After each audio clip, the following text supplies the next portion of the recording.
JDCap26 here, just two tips, affairs, and hobbies, and I'm going to share with you my eggplant parmesan recipe, and it's quite different. You can add certain things to it, as far as if you want to add extra seasoning, like garlic to the breadcrumbs or basil, you can do so. But let's share some pictures here, okay? This is what it looks like when it's done, okay? What you do here is you first dip the eggplant in, you slice it up, skin it, and you dip the eggplant in egg, each slice, and then you slice, then you dip it in breadcrumbs with a fork.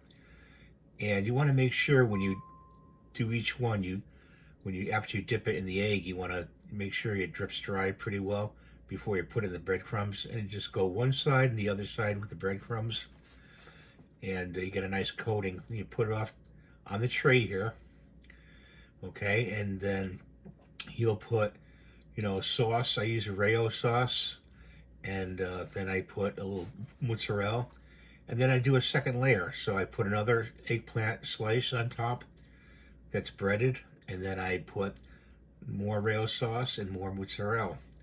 Okay, so I'll have the recipe down in the comments and the description for you. You can go by. Very, very easy to do. I mean, if you can't do this, you can't cook anything. And you know what? It's nice. You get one serving each. It's a nice way to do eggplant.